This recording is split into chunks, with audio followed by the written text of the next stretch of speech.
Hello à tous, je vous retrouve aujourd'hui dans une nouvelle vidéo. Mais avant de vous partager du coup le résultat de l'appel avec la propriétaire, comme je vous en parlais dans ma dernière vidéo, je voulais vous montrer mon entraînement toute la semaine dernière avec Berlioz, donc le cheval qu'on voit ici en vidéo, et Kazan qu'on a vu auparavant, pour un concours de dressage qu'on a réalisé ce dimanche. Je me suis entraînée 3 fois dans la semaine pour la club élite avec Berlioz. Donc je vais en concours club puisque je vais avec mon centre équestre dans lequel je suis salariée, mais du coup je suis en hors classement.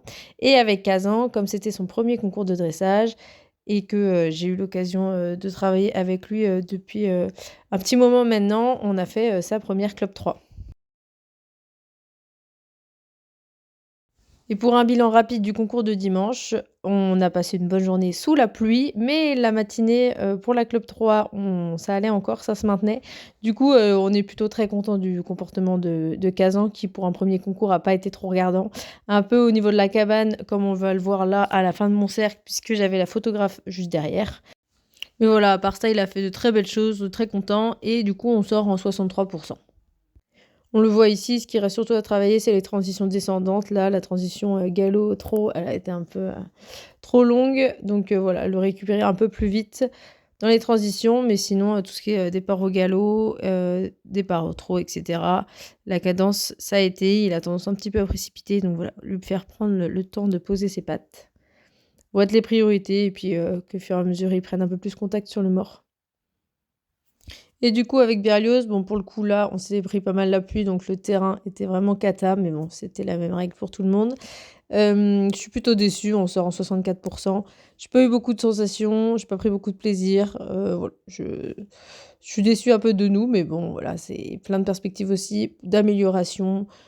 Dans mes tracés, surtout, j'ai tendance à un peu, au fur et à mesure de répéter les exercices, à rétrécir mes demi-cercles, mes cercles, etc. Mes transitions galop-pas, on les fait plutôt bien. On a vu l'entraînement au début de la vidéo. Là, elles sont vraiment pas bien passées. Même mes départs au galop du pas, il a trottiné un peu. Donc voilà. L'exercice qui est le mieux passé ce jour-là, c'est vraiment les trop moyens. Donc voilà, on fait avec ce qu'on a, la piste qu'on a eue, les conditions qu'on a eues. Et puis, il n'y a plus qu'à s'améliorer pour une prochaine fois. N'hésitez pas à me dire si ce retour d'entraînement et de concours, c'est quelque chose qui peut vous intéresser dans les commentaires. Et du coup, maintenant, je vais vous avec laisser l'appel de la propriétaire du terrain derrière la maison. Vous êtes dans le coin?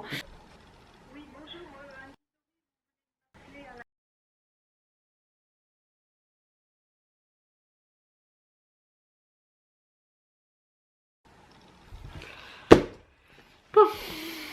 Et bilan, si plutôt positif, puisque c'est pas un non déjà. Oui, voilà. Au moins c'est pas non, donc c'est chouette. Bon, allez, go. La suite au prochain épisode.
Aujourd'hui on est le jeudi 14 mai, donc c'est férié et là je vais partir en balade. J'ai préparé Kali, donc j'en profite pour vous les présenter puisque ça n'a pas encore été fait.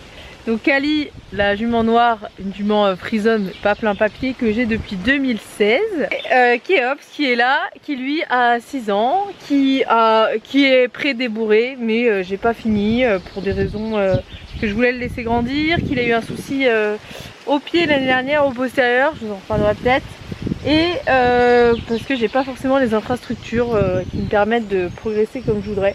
Après je pense qu'il fera partie des prochaines vidéos, puisque en fait Kéops je l'ai pris pour tenir compagnie à Kali parce qu'ils sont arrivés chez moi alors qu'avant elle était en chez des particuliers en pension. Je l'ai pris aussi pour que ce soit mon futur poney de médiation par l'animal. C'est pour ça que c'était un poney qui est assez petit, c'est pas du tout pour moi. C'est vraiment un poney porteur mais à hauteur qui permet de tenir une personne dessus, un enfant, etc. en situation de handicap ou non, mais voilà, à ma hauteur en tout cas. Quand on part en extérieur en balade, Kéop je le tiens, je suis sur Kali, et Kéop je tiens en dextre à côté.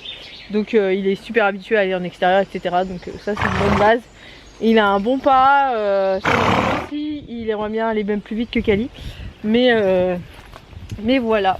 Bien sûr au moment où je sors il s'est mis à pleuvoir. Mais là ça y est, on dirait que ça s'est arrêté. Donc on va pouvoir y aller. Vous êtes prêts ?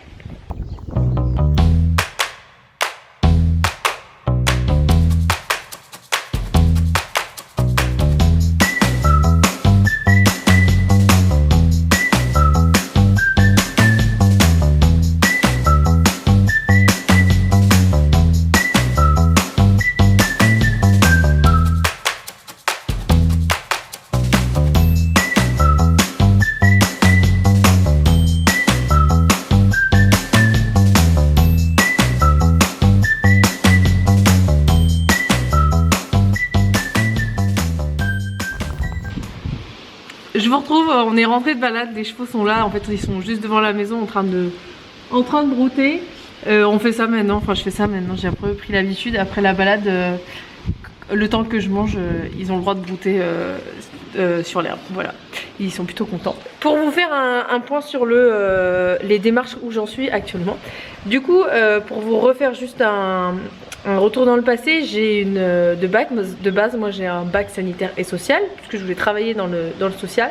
Ensuite après j'ai fait d'autres formations, mais voilà, j'avais vraiment ce bac là, j'ai pas du tout de bac agricole, ce qu'il faut pour avoir une capacité agricole.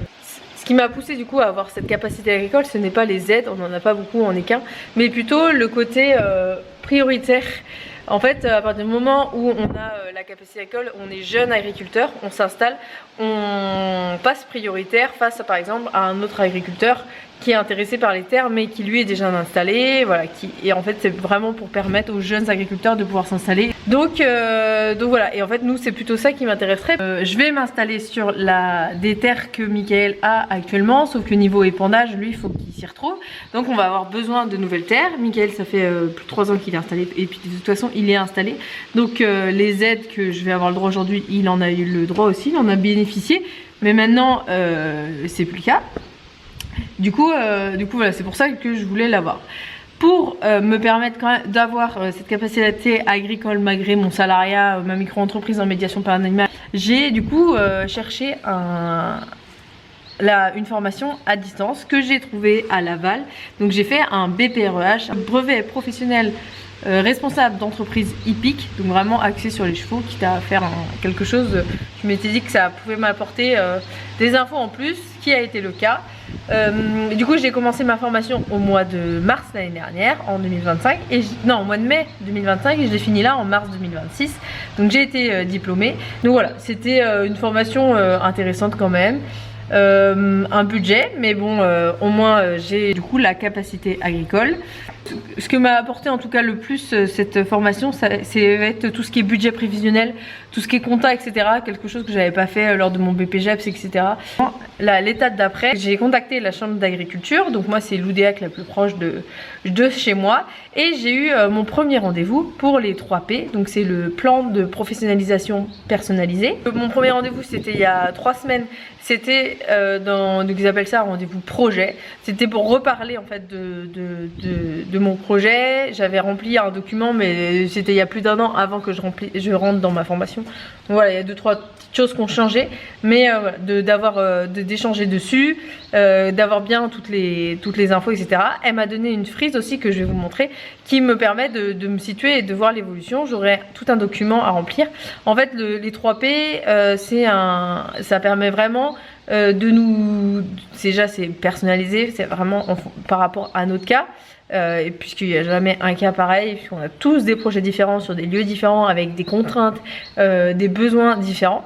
Donc ça c'est vraiment le but, c'est vraiment de nous accompagner là-dedans avec leur expérience et de si besoin de nous apporter des informations qui nous manquent, par exemple des formations qui pourraient nous manquer. Et mardi, j'ai mon rendez-vous compétences, donc j'ai une feuille, un dossier à remplir qu'il va falloir que je fasse d'ailleurs cette semaine. Et en fonction de ça, si j'ai bien compris, elle va me proposer des formations que je peux faire ou non. Normalement, il n'y a pas d'obligation, si je ne me trompe pas. Et puisque c'est encore une fois des formations payantes, mais le fait d'être dans les 3P, il y a des réductions. Donc voilà, à voir si à part s'il y a vraiment une formation qui m'intéresse. Mardi, mon rendez-vous est mardi, et voilà, au fil du temps, je vais avancer comme ça. Et du coup, ça va me mener ça jusqu'à l'installation officielle de l'entreprise, quoi. Ouais, du coup, on dirait qu'il y a un peu moins de vent et un peu de soleil. Je vais en profiter d'avoir les chevaux juste derrière moi pour clôturer du coup cette vidéo, puisque là on est jeudi. Je vais faire le montage pour qu'elle soit postée du coup dimanche. Mais comme je vous en parlais juste avant, je vais la semaine prochaine du coup, je vais vous emmener avec moi à mon rendez-vous pour la capacité agricole. J'ai aussi le jeudi matin un rendez-vous pour la médiation par l'animal pour un projet de l'année prochaine où il y aurait 2 séances par semaine au moins, voire plus, donc trop chouette vraiment. J'aimerais beaucoup aussi la semaine prochaine vous partager mes idées et que vous me donniez votre avis sur le nom de l'écurie. J'ai ma petite idée, mais voilà, je serais partante pour avoir plus d'avis et voilà, il va falloir vraiment que je me remette dans les plans. Pensez vraiment à tout, bien lister tout ce qui est important pour moi et commencer à contacter des professionnels pour avoir des devis. C'est ce que me demande la Chambre d'agriculture, et puis ça me permettra d'un peu plus avancer. Maintenant que je sais que j'ai pas de limite, on va dire, sur les terres, puisque la propriétaire serait d'accord pour nous vendre, donc ça c'est trop chouette. Limite maintenant tout est possible, donc c'est à moi de faire les bons choix et de bien réfléchir. J'ai le temps de me poser là-dessus, donc voilà, bien réfléchir à tout, ou au mieux en tout cas, et voilà. Et puis j'espère que vous serez d'une bonne aide, et n'hésitez pas du coup à me dire en commentaire si vous avez des questions par rapport à ce que j'ai abordé dans cette vidéo, et déjà des recommandations sur mon projet. Vraiment, je suis partante, j'aimerais bien que ce soit quelque chose, c'est mon projet, mais si toutes les personnes qui me suivent et qui suivent cette série de vidéos peuvent partager aussi voilà, leurs idées, etc., et que ça devienne un peu quelque chose commun, ce serait trop chouette. Et voilà, ce serait trop chouette, et ce serait avec grand plaisir. J'espère que cette vidéo vous a plu. N'hésite pas à la partager à quelqu'un à qui ça pourrait intéresser, à t'abonner à toi si c'est pas fait, mettre un petit commentaire, vraiment ça m'a trop encouragé. J'ai eu des super commentaires sur ma dernière vidéo, donc vraiment ça me fait trop plaisir, c'est trop chouette. Voilà, on va voir où ça me mène tout ça, mais je suis trop contente, et ça fait vraiment plaisir. Ça fait vraiment plaisir d'avoir ces retours, donc voilà, je vous dis à dimanche prochain dans une nouvelle vidéo où du coup je vous partagerai ces rendez-vous et les premiers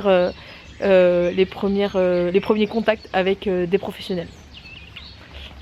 Bye bye.